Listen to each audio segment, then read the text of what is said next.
Kaizen. Okay. I think Kaizen is a big enough topic to cover on his own.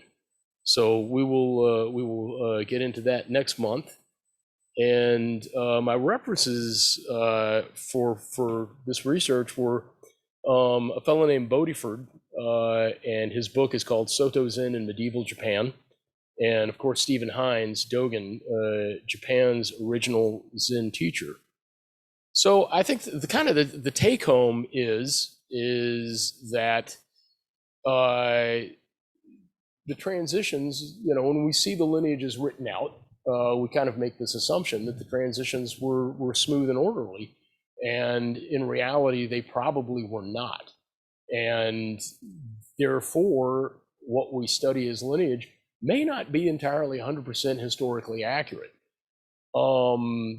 And kind of the other take home, I think, is that Soto Zen, as we understand it, may not have crystallized and been codified till a few hundred years after Dogen's death.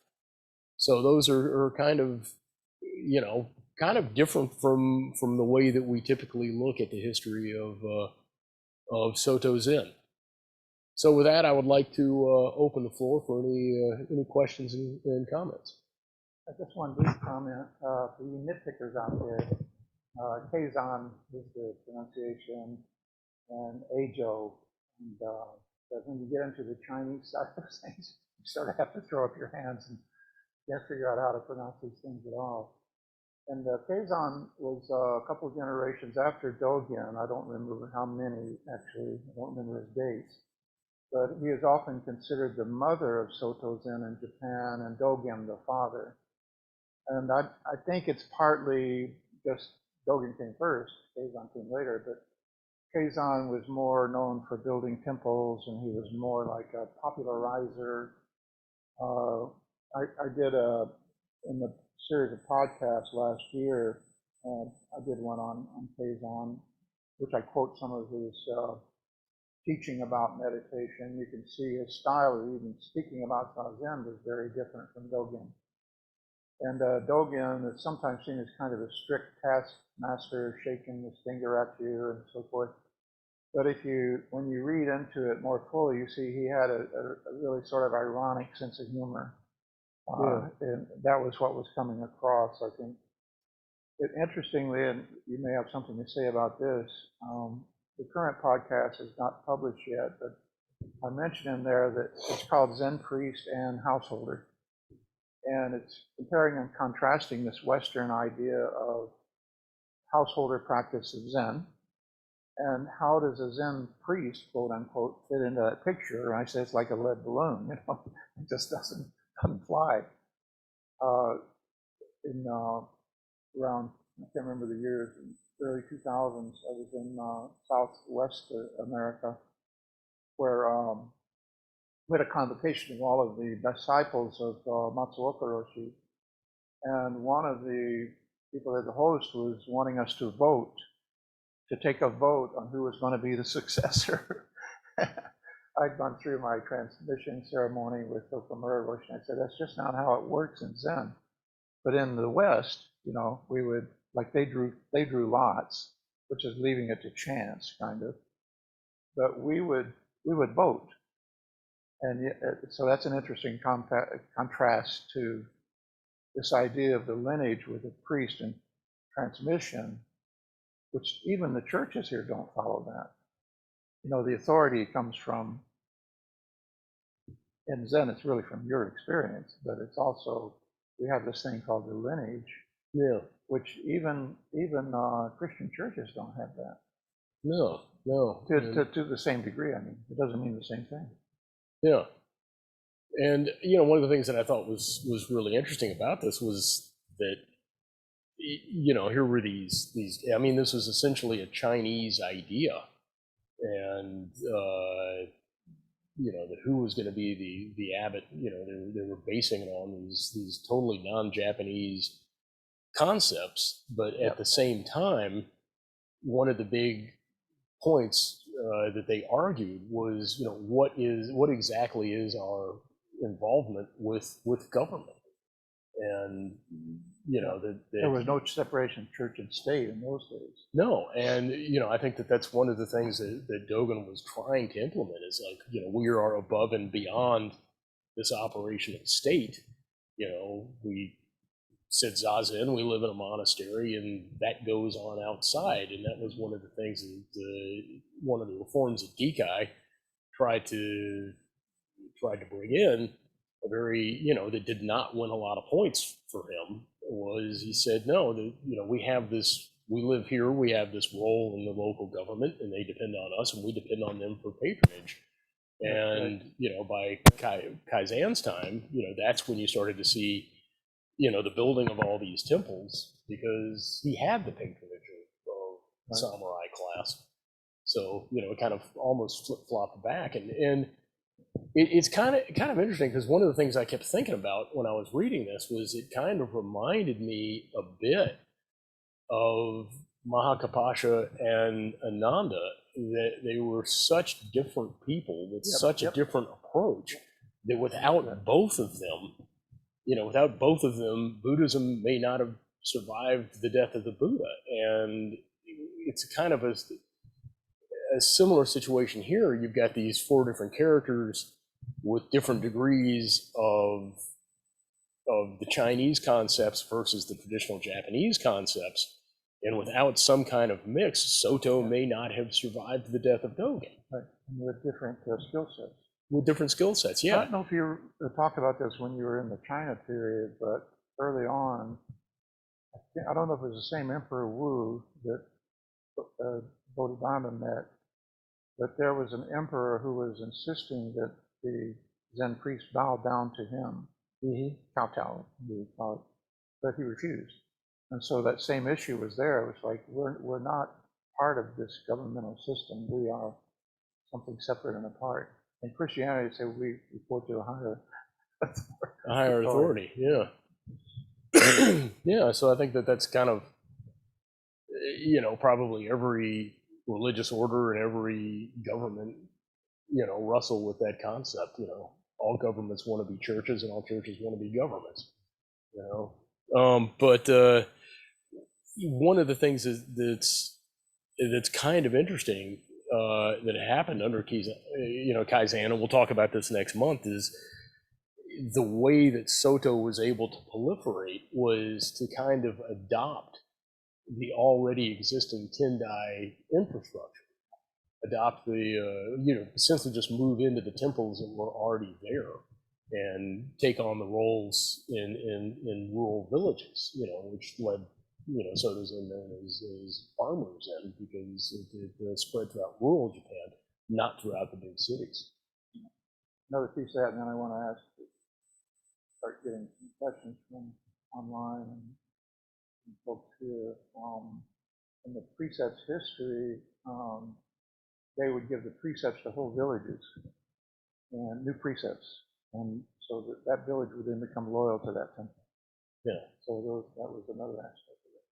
So let's see, we have John, we have Ungan, Sushana, I'm not pronouncing your name right, Robert Bradshaw, Joseph Weissman, Scott, Janice, Carola, and Laura was here in the studio in the Zendo doing our media backup. So please just put your hand on, I'll call on you and turn on your mic. And we have Michael. We have 3 Michaels in the Zendo today. We have another Michael in the room. See if he has a question or else. Anyone kind of a history buff in the group? Any of you all, as we say here in the house?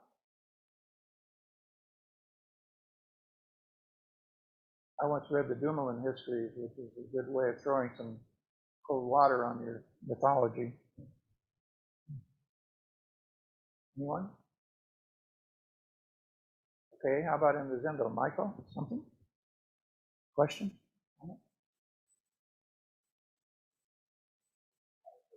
Laurel? Happy Easter. Happy Easter. Yeah.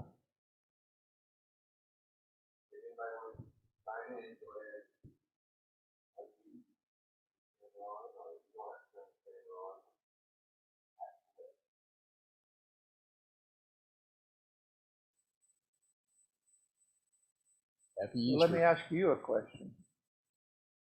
What do you feel the significance of this history is for us?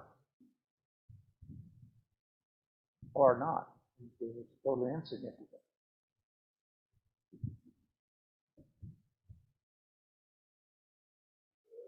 John? Thank you, Hojo. This is a question I constantly ask myself.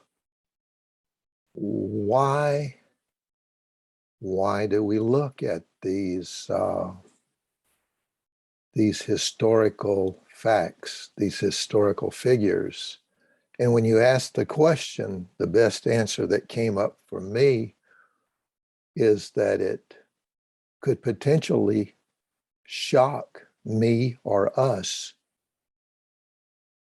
into being a little more aware of our current conditioning, the way things currently are. As I listened to Shinjin, I was thinking about our predecessor, England, and how it was formulaically designed and laid out without question who the next ruler will be. Just follow the formula. Oldest son, if he's not available, then go to plan B. And I remember those words that the king spoke to John Adams when he returned after the revolution was settled and the king had accepted that he lost the colonies.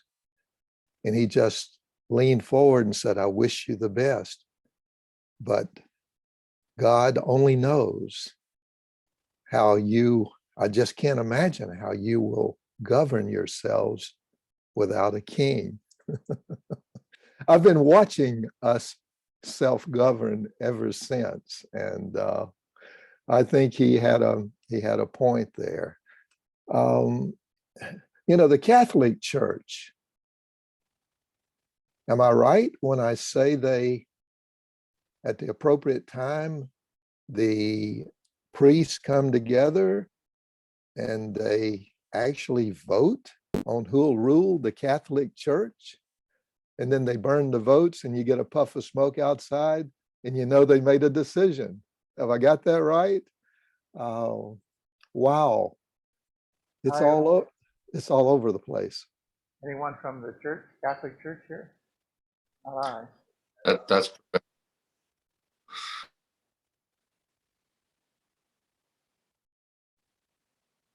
Catholic.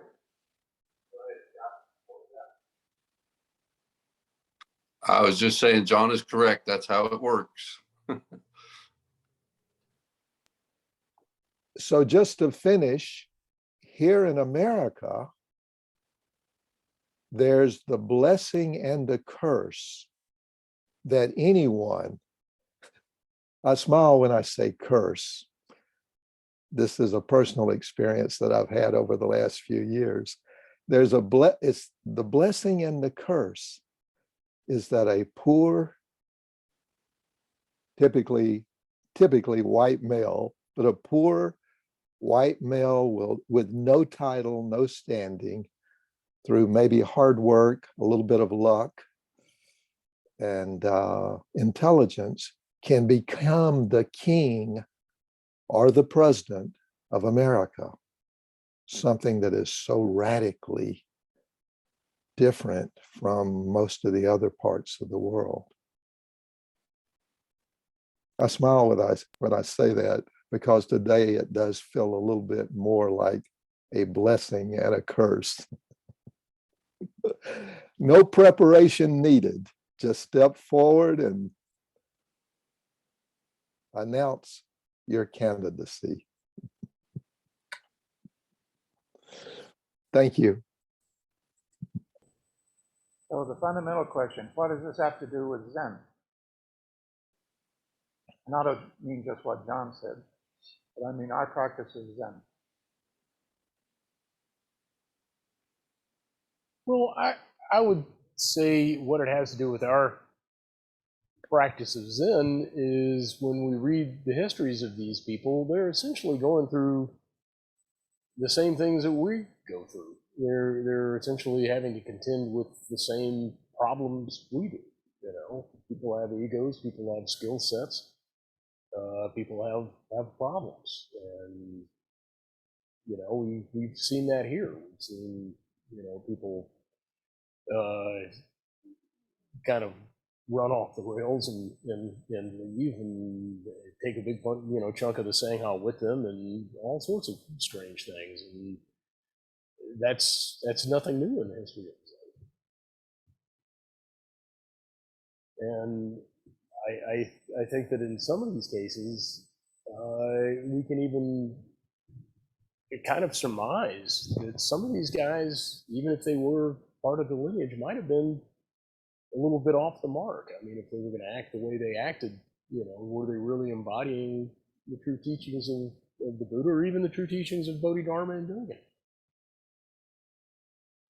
I wanted to call on Ungan as a practice leader. And Susanna, I would like to hear from you. I'm not familiar with you, so I'd like to you introduce yourself.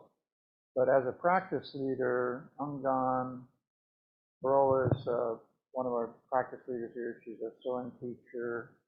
Shinjan is practice leader here as well. We're a big enough organization. We have more than one practice leader who sort of specialize in different areas. But as a practice leader, you open the doors to the public. And people come in and you try to develop a team. I know Janice is part of Ungan's team in Jacksonville. And you inevitably have people who come through the door who think they know how to do it better, or they have been someplace else and they become critical of the way you're doing it. And you know, it comes up, is there a right way to do this? Is there a right way versus a wrong way, and so forth. And so the whole issue of governance and structure and organization comes into play willy-nilly, whether we like it or not. And we can all go home and sit at home and not have an organization. But there's an upside and a downside to each of those. So Ungan, can you have something to say to Shinjan's commentary on history? How do you see that reflected in, and you've been through, you know, you've been a part of a Rinzai group, Eido Roshi and Zenren and so forth. You have a broad experience. So you've seen a lot of patterns over the years. How does your personal experience kind of reflect back on what Shinjan is bringing back from history? Well, thank you for that question, Hojo. I believe I'll pull a Bodhidharma on you and say, no, I have no idea. History, and I enjoy history. It's something, history repeats itself. There's nothing new in the world. And by studying what's happened in the past, gives you a starting point anyway for facing the situation of the day. Not that it's an answer, but it at least gives you a starting point. Now, I would like to make one comment. I'd like to jump forward to next month, if you don't mind, Shinjan. Keizan's mother's name was Ikan Daishi, and he gave his mother credit for his success in the world of Zen. And you mentioned Janice Procopio, who's with us this morning. Her Dharma name is Daishi, which was Ikan's last name. So, hi, Daishi Janice Procopio. Thank you.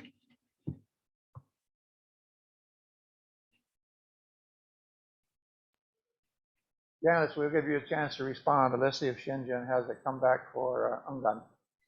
I think Ungan is right. History keeps repeating. Somebody said, at least it rhymes. It doesn't repeat. So Janice, anything to say?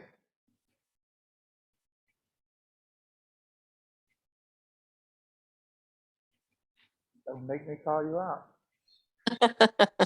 Please don't. Hi. No, I'm very honored to have the name Daishi, meaning great warrior. And it's a big name to live up to. And I've been doing some research on her, although there's seems to be very little out there and there's no images of her. But I'm very honored to have the name. Thank you, Ungan. I'm sure you're going to earn it. You might want to contact the Falmouth group. They have a women's study group studying the history of women in Zen. And so they may have dug up more on Daishi. So Sushana, let me call you out, if you will. As far as I know, you're a newcomer. Next, Robert Bradshaw. I don't think I know either of you, at least it hasn't registered, in the gray matter here. Sushana, are you a newcomer?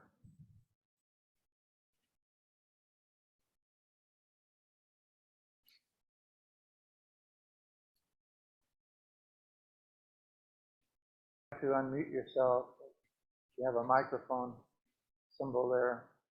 Click on it.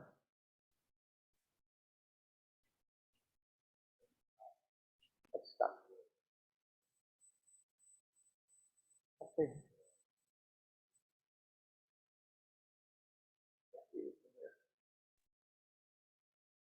Okay, Sushana. Go ahead. Hi, yes, I'm new. My name is Sushana, Sushana Hines. Hi. This is actually one of the first kind of religious lecture things I've been to. I am a student at Georgia State University, and the reason why I decided to join this class is because, well, I was actually very interested in, the religion of Buddhism. I've taken a intro to religious course where we learned about many different religions, such as Christianity, Islam, and of course, Buddhism. So that's why I kind of wanted to reach out and try to attend one of these classes just to see if it's actually something for me, being that I was interested in it when we went over it in class.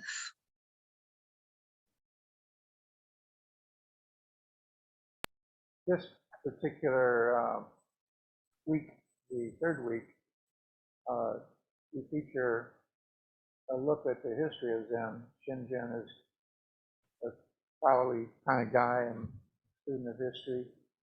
The other Sundays we do something slightly different, so don't let one experience be your only one here.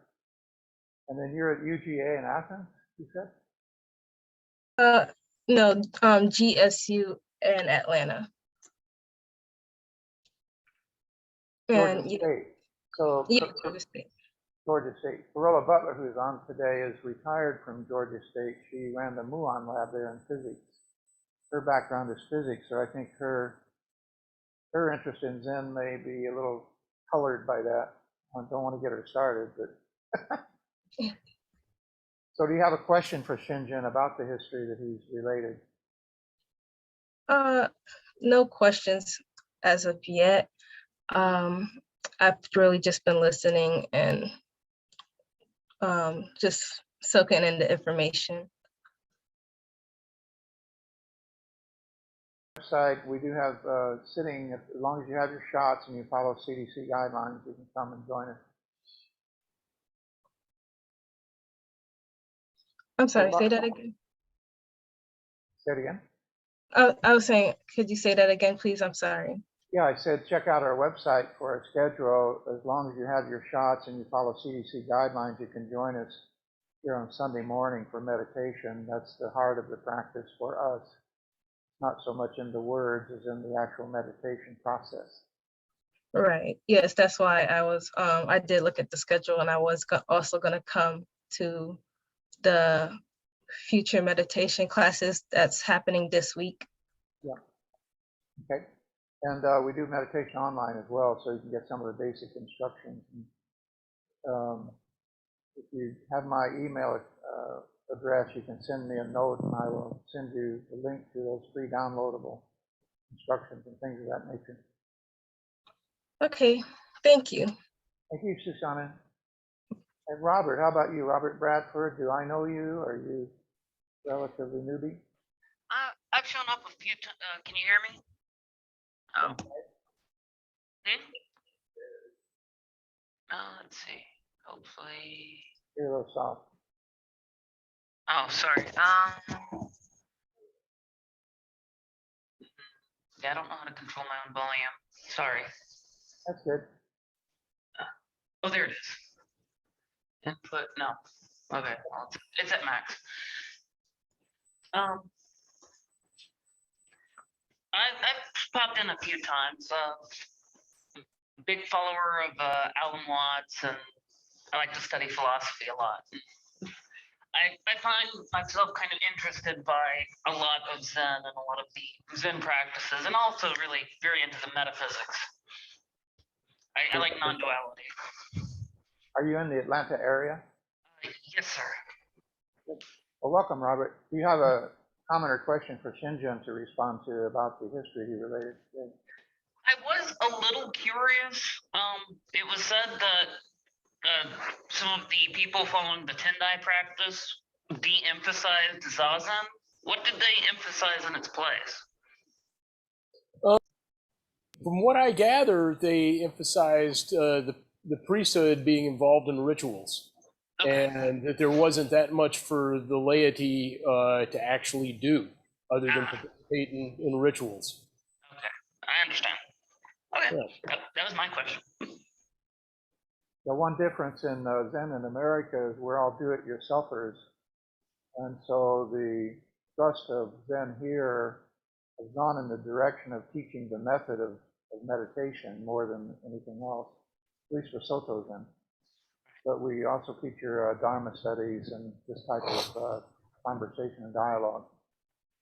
But again, if you're following CDC guidelines, you're welcome to come and join us on a Sunday morning for in-person Zazen meditation. I just need to wake up early enough to make it here. Okay, Joseph Weissman, I know you must be a history buff. You're a polymath, so why not history?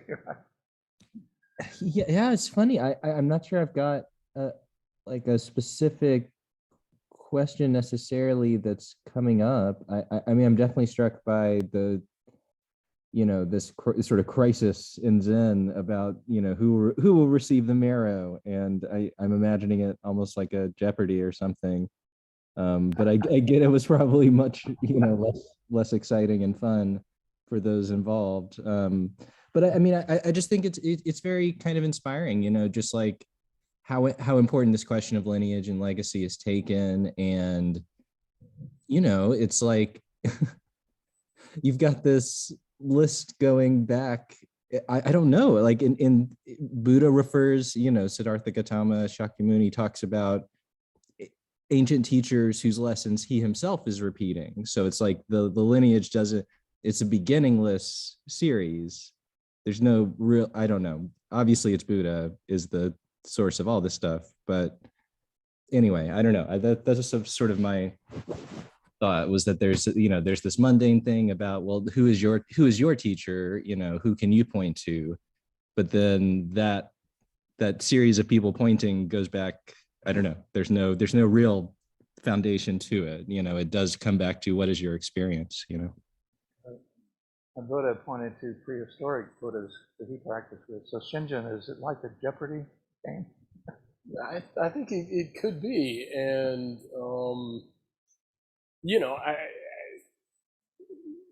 I think that we preserve the lineage to to imply a certain level of legitimacy.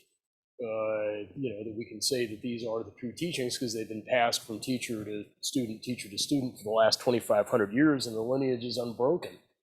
Well, in a big picture that may be true, but I think in the, if we start picking apart some of these historical incidents, it's not as true as we wish it was.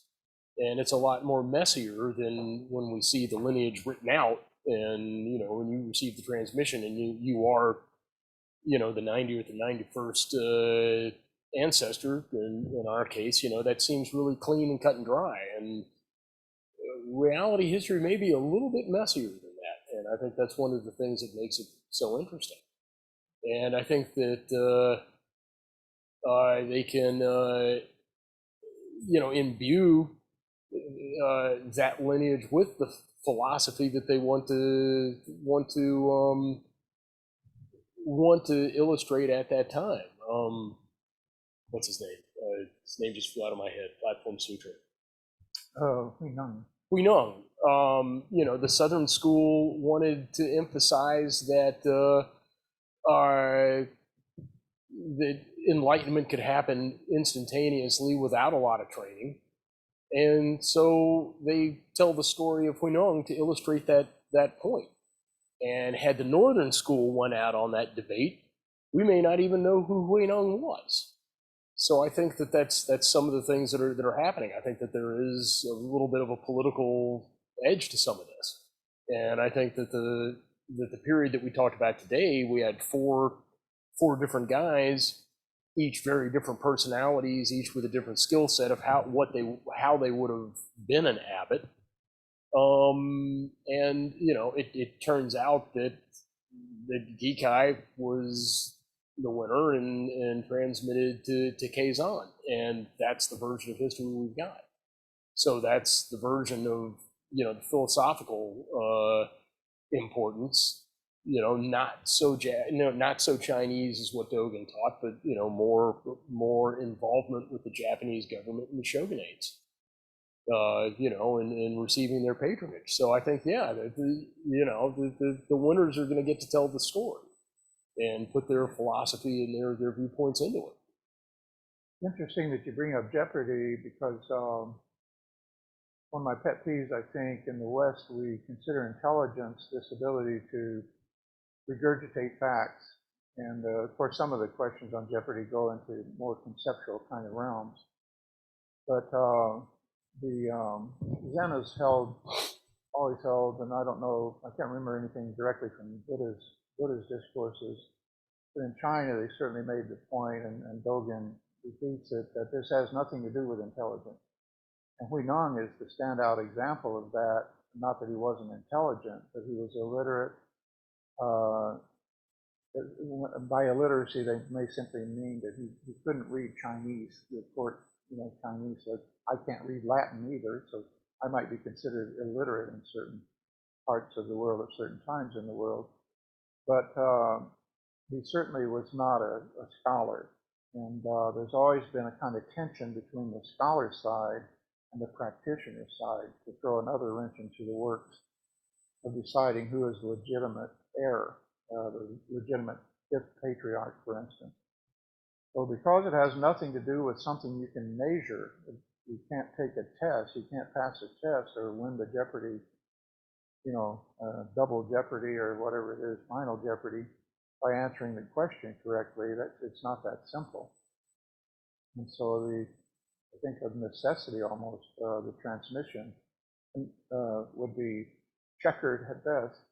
And if you go read Gary Ferguson's wonderful compilation of Zen's Chinese heritage, it includes not only Soto, but also Rinzai, beginning with Bodhidharma and on down to Dogen, the transmission to Japan. And one thing you find in there is a couple of doglegs where it's not continuous. It's not continuous face to face. There was a Soto master who was in his 80s like me, and his only disciple, his only possible successor, was also in his 80s, and he died before the patriarch did. And so the patriarch had no successor to hand off the Soto lineage, and he was the last of the line. And so he entrusted the Soto lineage to a young Rinzai master of the time, who later transmitted it to one of his disciples. And how he chose that disciple for the Soto lineage instead of the Rinzai, I have no idea. When I asked Okamura about it, I said, did this guy just not have any other successors? And he said, no, he had at least 12 Rinzai successors. So there's some interesting little factoids like that in the history. And that's one reason I think it's worth looking into. You find out it's not what you mythologize. Yeah. Okay, who else do we have? Carola, do you have anything to say? I didn't mean to call you out in front of Shoshana there, but I know you're safely off campus now.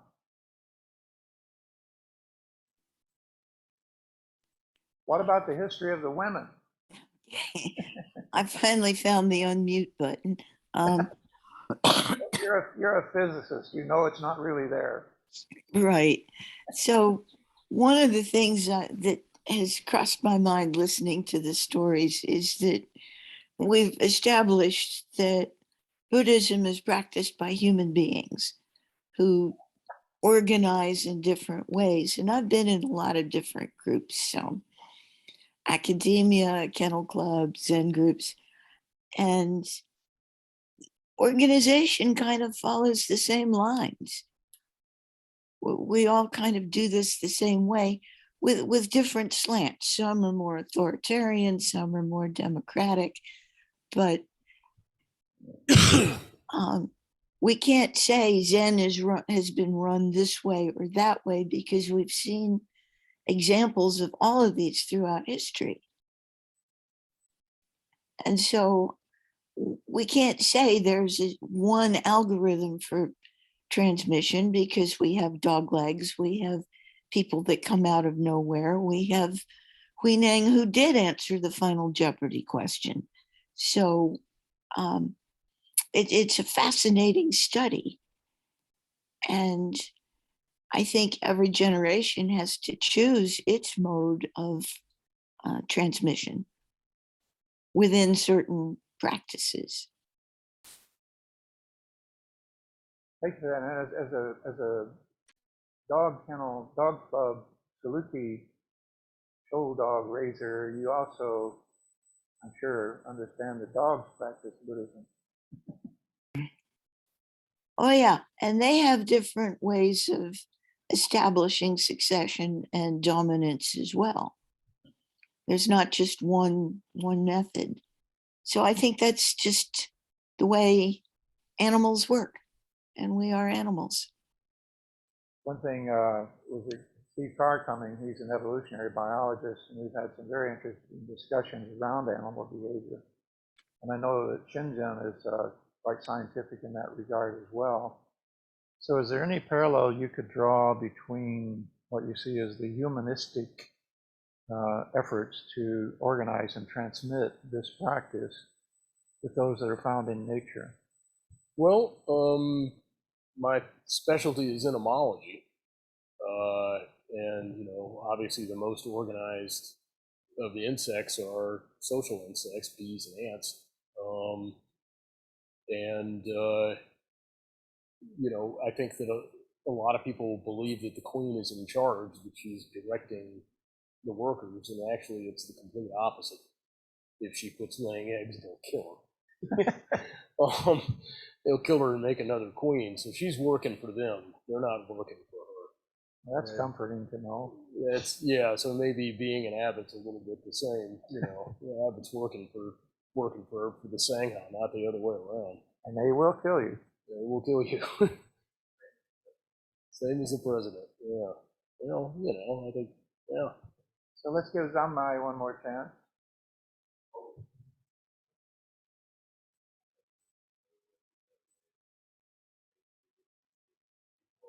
Can they hear you?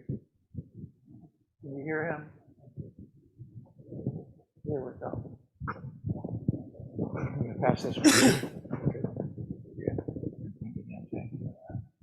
Here we go. Got to be mic'd. I was just saying that, I think some Buddhist forums online don't want to have political discourse, which I understand that you go down the rabbit hole, but I think, in the situation that we're in on a globally, we should speak up. Buddhists need to speak up and stop being a little bit so passive about things. I'm not saying, go out and be, hurt people. Of course not. But you gotta speak up, and you gotta lead instead of follow all the time. Katagiri Roshi said, you have to say something. The next podcast is called Putin and Precepts. So you may be looking forward to that one. Yeah. Say again? I said, yeah. Michael, one last chance. Pass him the mic. Is it ready? I guess I really don't have anything much to add, except for coming from an Irish Catholic background, and understanding how organized religions do congregate, that, much like buying orange juice and concentrate, in order to share it with a group of people, you got to dilute it with water. And I don't think that process is wrong. And a lot of times we get critical of ourselves because we have to open or dilute the circumstance in order to create organization. I think all that's just a fair equation. The only thing I think I would add to that is that there is a nurture and nature kind of dynamic, and sometimes we think that we're creating these organizations, but sometimes in many cases circumstances choose you. I believe that Martin Luther King chose his destiny, but then again his time chose him.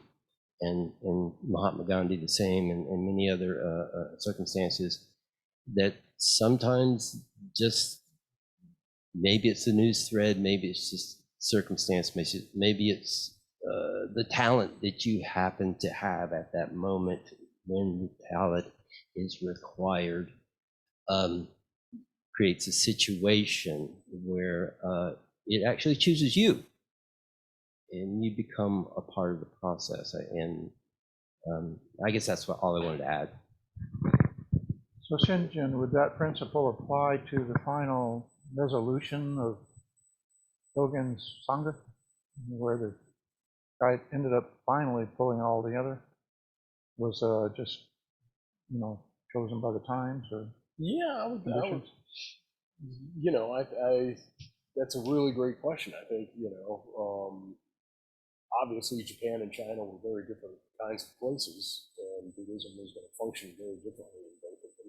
And I think that's a lot of what happened. I mean, you obviously had some very talented, high-level, very intelligent people, working with some very, very heavy ideas, and it was just going to take a while to settle out. I think that's what this process was. I think that's what the third generation schism was this process of it settling out. To the strongest is what Alexander the Great said. Yeah. Asked him who was going to succeed. I say the same thing. Well, yeah, It's unfair because Shinjin is definitely the strongest. I don't know about that, but another historical figure that's kind of interesting from these regards, other than Alexander the Great, was Genghis Khan. And Genghis Khan wasn't necessarily to the strongest, but it was to the most talented. And his oldest son, who would have historically, culturally been the pick to take over, was kind of a party boy, and he disappears from history somewhere in his early 20s, and Genghis Khan was succeeded by his second oldest, Odugai, because Odugai was a much more talented military leader and willing to learn from his father. So you had a situation where it was a meritocracy, just the strongest. Similar situation. So does anybody else have anything closing comment or question? Here we go, John. Scott Sander I find myself wondering what's coming up for you this morning as you listen to this. I'm assuming you're referring to the Catholic portion of my comments, but and that's one of the, as I listen, I think first of all, Hojo Senjin, thank you very much. But I find myself wondering, as I always do, coming from a Catholic background, the scriptures were interpreted many ways as generations and lineages went on. And even presently, we find things in the Catholic scriptures that are very questionable. And so I wonder, with this lineage in Buddhism, I've heard Hojo speak of it before. We've got to be very careful with understanding the time and the things that were being dealt with at that time when we look at the Dharma.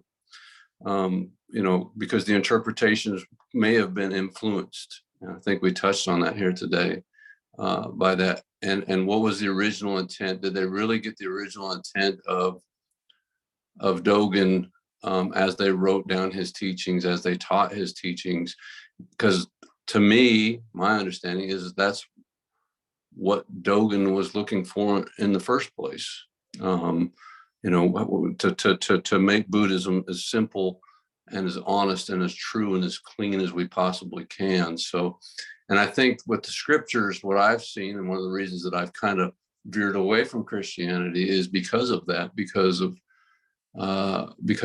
like someone said, it gets watered down with history, it gets watered down with time. What was, I mean, like today is a great day to talk about, what was the original intent of Jesus, and how many of his disciples had different interpretations because of their own personal influences or because of their influences of that time. So we got to be careful with how we look at the Dharma accordingly, as we look at these lineages and the political views and the economical views and all those things that come along with each one of these individuals that were the successors. So that's kind of my thoughts right now is I see a lot of, those similarities or those cautionary statements or cautionary flags that we should put up between scripture and or Buddhist lineage. So that's my thoughts.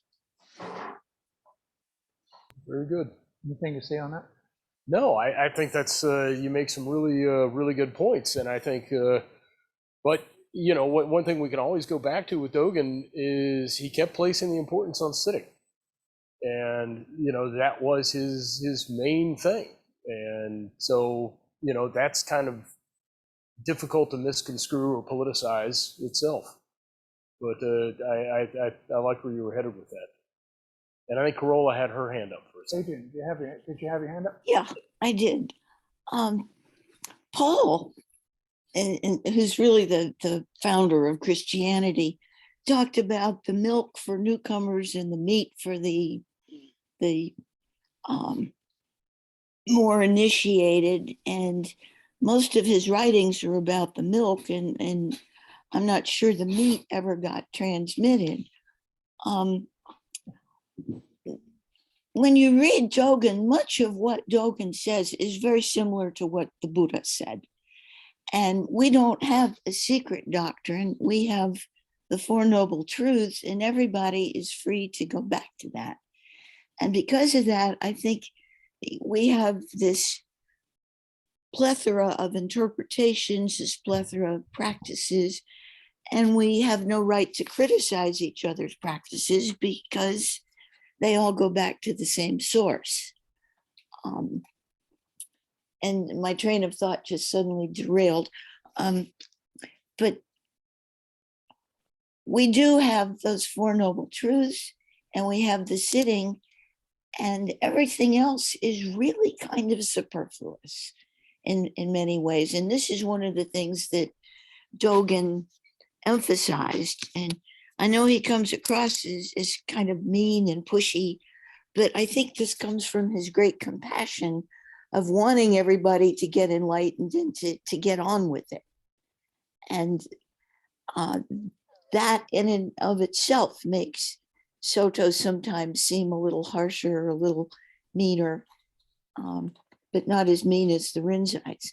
But my salient point here is that everybody can go back to the Four Noble Truths, to turning the wheel of the Dharma, and start from there. And so if you have a disagreement with what some school writes, you're perfectly free to form your own interpretation, and other people are perfectly free to listen to you and agree with you or not. And I think that's one of the things that has enabled Buddhism to survive for so long. I would definitely agree with that. Yeah. And, you know, when you say we've got a public teaching versus the secret teaching, I would go one step farther and say the secret teaching is that there isn't a secret teaching. It's already right there in front of you. I mean, if you've already got the Four Noble Truths and you've already got the techniques of sitting, you know, that's enough. That's the kit. That's the kit. Yeah. There isn't a secret teaching. That's it. There's Yeah. nothing esoteric. There's nothing mystical. There's just. Yeah. It's hiding in plain sight. Exactly. Yeah. Carola, what comes up for me is, while respecting, appreciating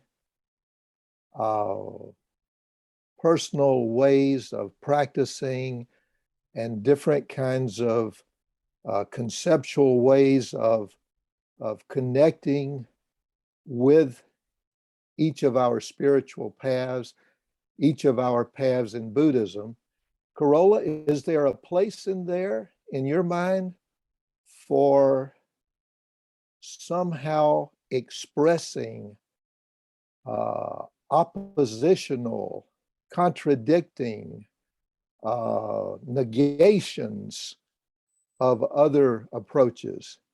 Does the path of the Buddha allow for that kind of expression as well?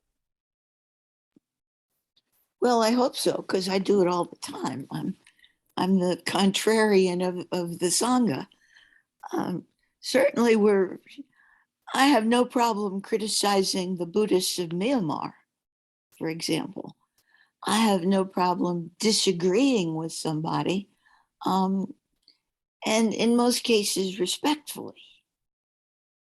And I think that we've seen that throughout the history of the practice. We have had all these splits of Theravada, Mahayana. The Tibetan Buddhists are very different from the rest of us. And we can certainly argue points. In that sense, we're very much like the Jews, who have this long tradition of argument. They can argue with each other, they can argue with God. And I think that is one reason that they have survived as long as they have. And one reason that, being 5% of the world's population, they've gotten a huge fraction of the world's Nobel Prizes because of that tradition. And I think that is something that should be embraced and not suppressed. That's something I think Angan would agree with. Angan once said, conflict is good. Yeah. So Shinjin, anything to follow on that? No, I think we're at a really good stopping point. I think it's been a good discussion. Thanks for that. Robert, had one more?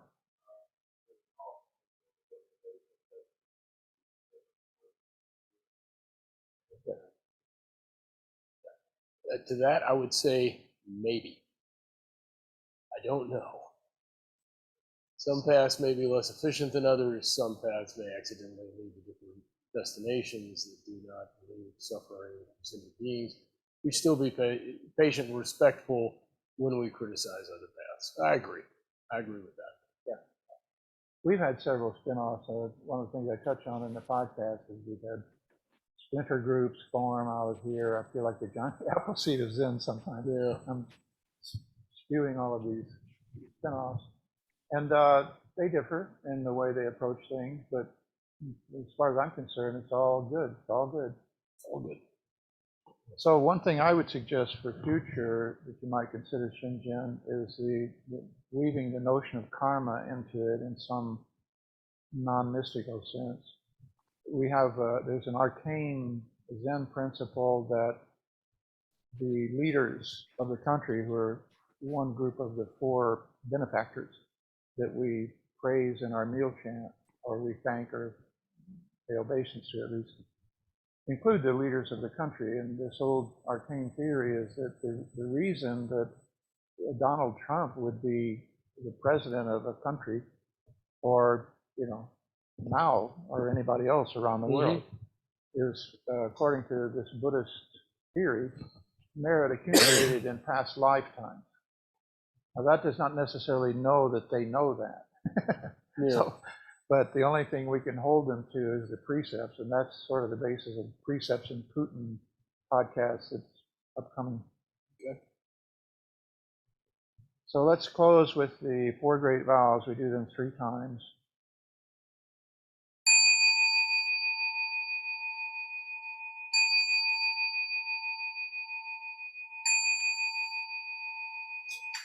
Beings are numberless. I vow to freedom. Delusions are inexhaustible. I vow to end them. Dharma gates are boundless.